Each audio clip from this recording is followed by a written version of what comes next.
नमस्कार दोस्तों, स्वागत है आपका एक बार फिर से आर्यलोक यूट्यूब चैनल पर। दोस्तों, एक व्यापारी की यह सत्य घटना है। जब मृत्यु का समय निकट आया तो पिता ने अपने एकमात्र पुत्र धर्मपाल को बुलाकर कहा कि बेटा, मेरे पास धन संपत्ति नहीं है कि मैं तुम्हें विरासत में दूं, पर मैंने जीवन भर सच्चाई और प्रामाणिकता से काम किया है, तो मैं तुम्हें आशीर्वाद देता हूं कि तुम जीवन में बहुत सुखी रहोगे और धूल को भी हाथ लगाओगे तो वह सोना बन जाएगी। बेटे ने सिर झुकाकर पिताजी के पैर छुए। पिता ने सिर पर हाथ रखकर आशीर्वाद दिया और संतोष से अपने प्राण त्याग दिए। अब घर का खर्च बेटे धर्मपाल को संभालना था। उसने एक छोटी सी ठेला गाड़ी पर अपना व्यापार शुरू किया। धीरे धीरे व्यापार बढ़ने लगा। एक छोटी सी दुकान ले ली। व्यापार और बढ़ा। अब नगर के संपन्न लोगों में उसकी गिनती होने लगी।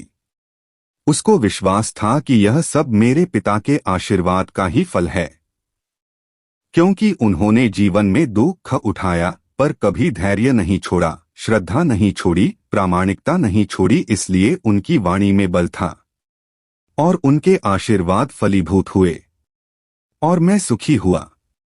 उसके मुंह से बार बार यह बात निकलती थी। एक दिन एक मित्र ने पूछा, तुम्हारे पिता में इतना बल था तो वह स्वयं संपन्न क्यों नहीं हुए, सुखी क्यों नहीं हुए?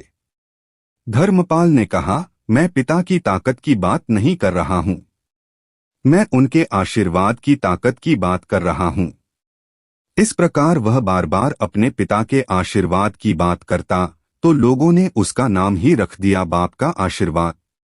धर्मपाल को इससे बुरा नहीं लगता। वह कहता कि मैं अपने पिता के आशीर्वाद के काबिल निकलूं, यही चाहता हूं। ऐसा करते हुए कई साल बीत गए। वह विदेशों में व्यापार करने लगा। जहां भी व्यापार करता उससे बहुत लाभ होता।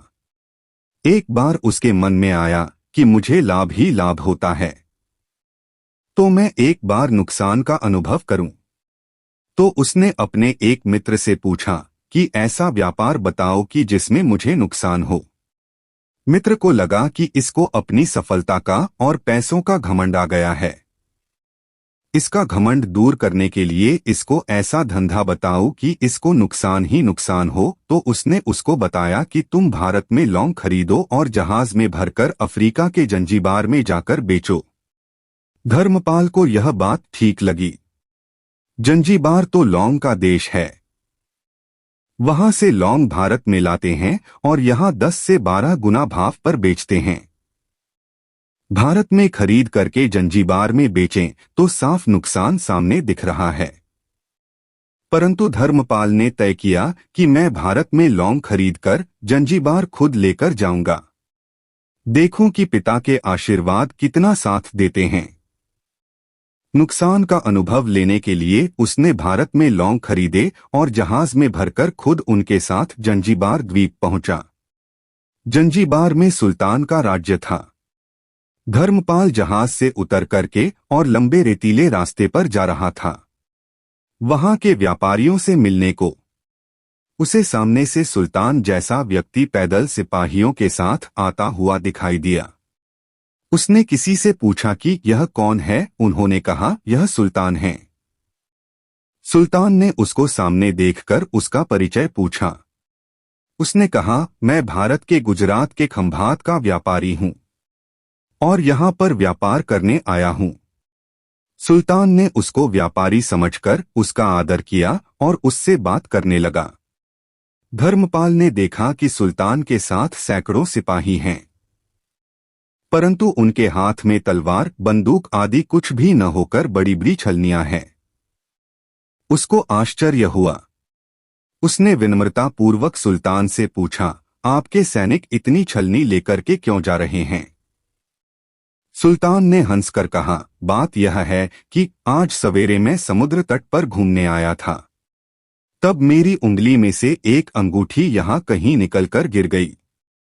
अब रेत में अंगूठी कहाँ गिरी पता नहीं, तो इसलिए मैं इन सैनिकों को साथ लेकर आया हूं। यह रेत छानकर मेरी अंगूठी उसमें से तलाश करेंगे। धर्मपाल ने कहा, अंगूठी बहुत महंगी होगी। सुल्तान ने कहा, नहीं, उससे बहुत अधिक कीमत वाली अनगिनत अंगूठी मेरे पास हैं। पर वह अंगूठी एक फकीर का आशीर्वाद है। मैं मानता हूं कि मेरी सल्तनत इतनी मजबूत और सुखी उस फकीर के आशीर्वाद से है। इसलिए मेरे मन में उस अंगूठी का मूल्य सल्तनत से भी ज्यादा है। इतना कह करके सुल्तान ने फिर पूछा, बोलो सेठ, इस बार आप क्या माल लेकर आए हो? धर्मपाल ने कहा, लौंग लेकर आया हूं। सुल्तान के आश्चर्य का ठिकाना नहीं रहा।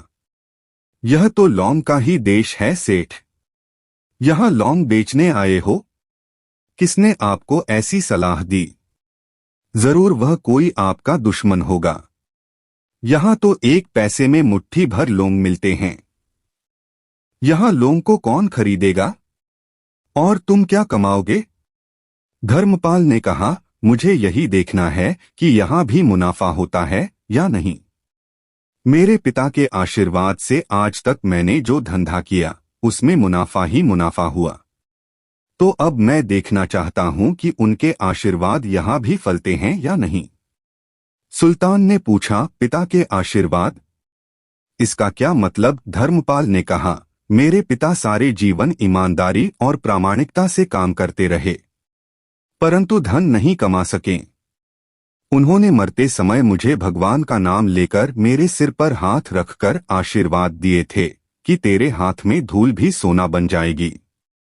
ऐसा बोलते बोलते धर्मपाल नीचे झुका और जमीन की रेत से एक मुट्ठी भरी और सम्राट सुल्तान के सामने मुट्ठी खोलकर उंगलियों के बीच में से रेत नीचे गिराई तो धर्मपाल और सुल्तान दोनों का आश्चर्य का पार नहीं रहा। उसके हाथ में एक हीरे जड़ित अंगूठी थी। यह वही सुल्तान की गुमी हुई अंगूठी थी।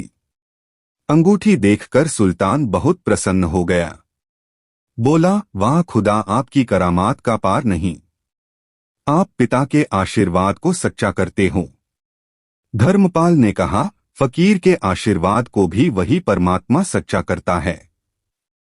सुल्तान और खुश हुआ। धर्मपाल को गले लगाया और कहा, मांग सेठ, आज तू जो मांगेगा मैं दूंगा। धर्मपाल ने कहा, आप 100 वर्ष तक जीवित रहो और प्रजा का अच्छी तरह से पालन करो। प्रजा सुखी रहे, इसके अलावा मुझे कुछ नहीं चाहिए। सुल्तान और अधिक प्रसन्न हो गया। उसने कहा, सेठ, तुम्हारा सारा माल मैं आज खरीदता हूं और तुम्हारी मुँह मांगी कीमत दूंगा। इस कहानी से शिक्षा मिलती है कि पिता के आशीर्वाद हों तो दुनिया की कोई ताकत कहीं भी तुम्हें पराजित नहीं होने देगी। पिता और माता की सेवा का फल निश्चित रूप से मिलता है। आशीर्वाद जैसी और कोई संपत्ति नहीं। बालक के मन को जानने वाली माँ और भविष्य को संवारने वाले पिता, यही दुनिया के 2 महान ज्योतिषी हैं। अपने बुजुर्गों का सम्मान करें, यही भगवान की सबसे बड़ी सेवा है। दोस्तों, यह कहानी आपको कैसी लगी कमेंट में जरूर बताएं और वीडियो को लाइक करें, शेयर करें और ऐसी ही और भी ज्ञानवर्धक कहानी के लिए चैनल को सब्सक्राइब करें। वीडियो को अंत तक देखने के लिए आपका बहुत बहुत धन्यवाद।